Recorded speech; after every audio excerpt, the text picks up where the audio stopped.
Gupta, HOD computer science बटुला महाविद्यालय। और बहुत सारे लेक्चर्स हमने प्रोग्रामिंग कॉन्सेप्ट पे, डेटा कम्युनिकेशन पे और भी कई अलग-अलग सब्जेक्ट्स पे हमने देखे हैं। मेरे लेक्चर्स हैं, आप YouTube से मेरा जो चैनल है क्वांटम कंप्यूटिंग जो क्लासेस है क्वांटम क्लासेस, आप उसमें जाकर के मेरा रिकॉर्ड कर सकते हैं। क्वांटम क्लासेस में डॉक्टर विक्रांत गुप्ता। आज मैं जो लेकर आया हूं बहुत ही इजी कॉन्सेप्ट है प्रोग्रामिंग का और बहुत ही इंपॉर्टेंट कॉन्सेप्ट है, क्योंकि इससे पहले मैंने आपको फंक्शन के बारे में बताया था कि फंक्शन क्या होता है। एक बार फिर से मैं आज बता देना चाहूंगा कि फंक्शन क्या है। Function is a small program और modules that help the relationship among the variable और कांस्टेंट। और फंक्शन की जब हम बात करते हैं तो बिना फंक्शन प्रोग्राम की कल्पना बहुत शायद ही कर सकते हैं, क्योंकि बिना फंक्शन में कोई प्रोग्राम डेवलप नहीं कर सकते हैं। तो एक प्रकार से देखा जाए तो फंक्शन जो है वो पिलर ऑब्जेक्ट है, एक बेस पॉइंट होता है किसी भी प्रोग्राम का, जिसके माध्यम से हम अपने ऑब्जेक्ट को या अपने जो ऑब्जेक्टिव्स है उसको फुलफिल करते हैं। तो यहाँ पे फंक्शन की हम जब बात कर रहे हैं तो दो प्रकार के फंक्शन होते हैं, pre defined function, user defined function. Pre defined यानी जो लाइब्रेरी फंक्शन होता है जिसको प्रोग्रामर के द्वारा प्रोग्रामिंग लैंग्वेज डेवलप करने के दौरान ही बना दिया जाता है और इनबिल्ट रूप से वो मौजूद होते हैं। जब यूजर डिफाइंड फंक्शन यूजर अपनी रिक्वायरमेंट के अकॉर्डिंग ही बनाता है।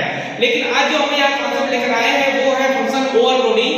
जैसा कि हम जानते हैं कि फंक्शन को ओवरलोड करना ये ठीक उसी प्रकार से है जिस प्रकार से हमने पढ़ा हुआ है मल्टीपल कंस्ट्रक्टर का जो कॉन्सेप्ट होता है, जहां पर एक क्लास में मल्टीपल कंस्ट्रक्टर होते हैं। उसी प्रकार यहां पर जब हम एक क्लास के अंदर में जब एक या एक से अधिक फंक्शन समान नाम के फंक्शन यहां पर डिक्लेयर करते हैं, इनिशियलाइज करते हैं, तो वहां पर जो फंक्शंस होते हैं चाहे वो दो या दो से अधिक हो, सभी का नाम तो सेम होता है लेकिन पैरामीटर सबके अलग-अलग होते हैं।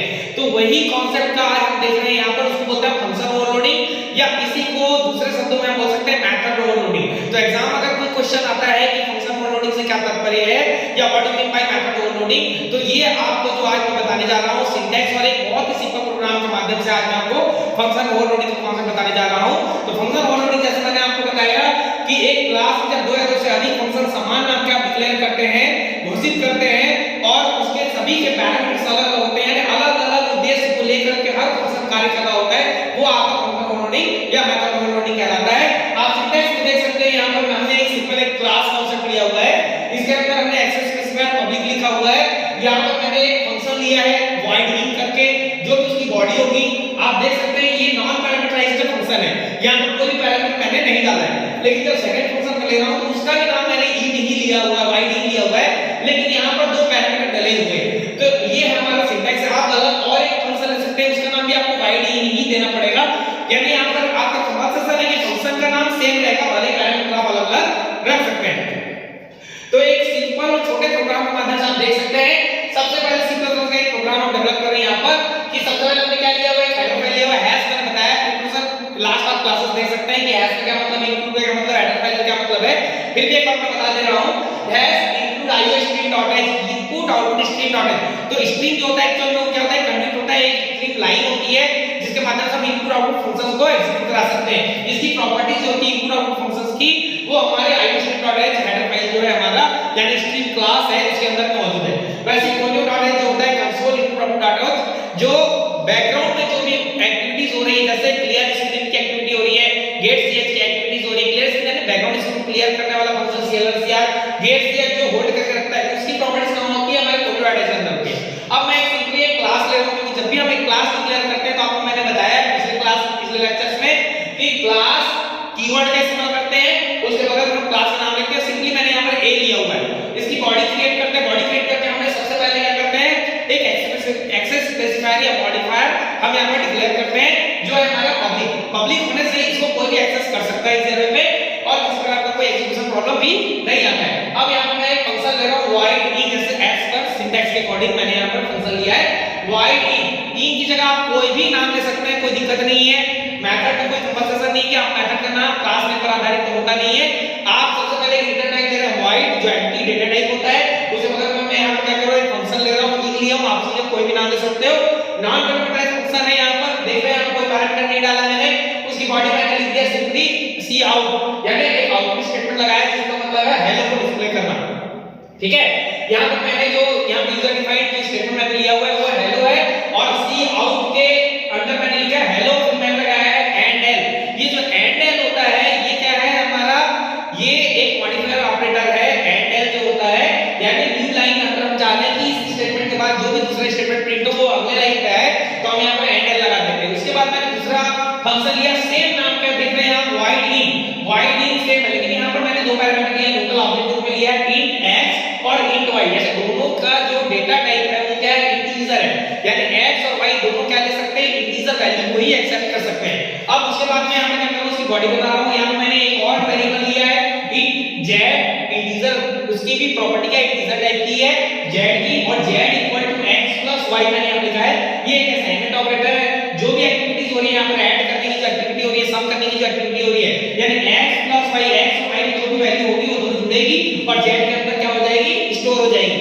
और यहाँ पर मैंने काउट के माध्यम से क्या किया, z इक्वल टू मैसेज दिया है और z को बिना इन्वर्टेड कॉमा के लिखा है ताकि उसकी वैल्यू वहां पर डिस्प्ले हो जाए, यानी हमको आउटपुट मिलेगा z इक्वल टू हमारे जो 30, जैसे हम यहाँ पर पास कर रहे हैं आप देखेंगे। अब मैंने आपको बताया क्लास को फिर हमको क्या करना पड़ता है, क्लोज करना पड़ता है, यानी एक मॉड्यूल हमने जनरेट कर लिया।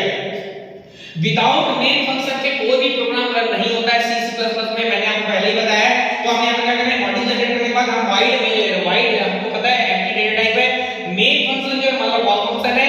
हम अब क्या कर रहे हैं, जब हम क्लास बनाते हैं, ऑब्जेक्ट ओरिएंटेड प्रोग्रामिंग में एक सबसे बड़ा जो प्लस पॉइंट है कि क्लास बनाने के बाद उसको ऑब्जेक्ट बनाना कंपलसरी होता है, बिना ऑब्जेक्ट के आप किसी भी क्लास को एग्जीक्यूट नहीं कर सकते हैं। तो क्लास के बाद ऑब्जेक्ट बनाने का तरीका क्या होता है, क्लास में मेरा a है, मैंने a लिख दिया, और ऑब्जेक्ट obj, देखिए जब भी हम एक ऑब्जेक्ट क्रिएट करते हैं यानी इनिशियलाइज करते हैं तो क्या करते हैं, a यानी क्लास का नाम और उसके बगल में ऑब्जेक्ट नाम या कुछ भी ले सकते हो, मैं यहाँ पर obj लिया हूं।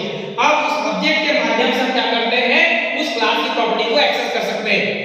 एक्सेस करने के लिए क्या नियम है, आप देख सकते हैं obj.in, किसी भी मेथड को कॉल करने के लिए आपको डॉट ऑपरेटर का इस्तेमाल करना पड़ता है। जबकि कंस्ट्रक्टर में हमने देखा है कि हमको कोई भी डॉट ऑपरेटर की आवश्यकता नहीं है, जैसे ही एक क्लास निर्मित किया जाता है, क्लास ऑब्जेक्ट बनाया जाता है, फंक्शन जो होता है कंस्ट्रक्टर ऑटोमेटिकली इन्वोक हो जाता है। लेकिन जब फंक्शन की बात होती है तो यहाँ पर हमको क्या करना पड़ता है, ऑब्जेक्ट के साथ डॉट ऑपरेटर का इस्तेमाल करना पड़ता है। और obj.in फंक्शन मैंने लिखा है यहाँ पर obj.in, फिर पैरामीटर फंक्शन मैंने लिखा है, गेट स्टेज किया और क्लोज किया है। तो जैसे मैं इसको कंपाइल करूंगा, अल्टरनेट करूंगा, कंपाइल होगा, कंपाइल करने के बाद क्या होगा, आई लेवल से मशीन लेवल में कन्वर्ट हो जाएगा। मशीन लेवल में कन्वर्ट होने के बाद सबसे पहले कर्सर कहां है, मेन फंक्शन मानता है, मैंने बताया ये बॉटम टू अप अप्रोच को फॉलो करता है, ऑब्जेक्ट ओरिएंटेड प्रोग्रामिंग है। तो बॉटम टू अप अप्रोच के कारण क्या होता है, ये यहां पर आएगा, वाइट में आएगा, अंदर आएगा, देखा क्लास का obj ऊपर जाएगा, उस पर्टिकुलर क्लास के अंदर उस बॉडी प्रॉपर्टी को रीड कर लेगा। उसके बाद हम यहां पे क्या करेंगे, obj.in, जैसे obj.in को ये प्रारूप देख लेगा जिसमें नॉन पैरामीटराइज्ड फंक्शन है, ऊपर जाएगा, देखा हां नॉन पैरामीटराइज्ड है, और उसके अंदर की बॉडी को एक्सक्यूट कर देगा और हेलो को डिस्प्ले कर देगा। तो इस प्रकार हमारे क्या होगा, यहां पर हेलो डिस्प्ले हो जाएगा। उसके बाद नीचे है obj.in 10 20, तो देखिएगा प्रॉपर्टी को चेक करें, पैरामीटर को यहां पर दो वैल्यू पास हो रहा है, बॉटम टू अप अप्रोच है 10 और 20, ऊपर जाएगा सेम फंक्शन यहां x पे 10 स्टोर हो जाएगा और y पे आ जाएगा 20, अंदर जाएगा बॉडी एक्सिक्यूट होगी, int z equal to x plus y, यानी 10 प्लस 20 इक्वल टू 30।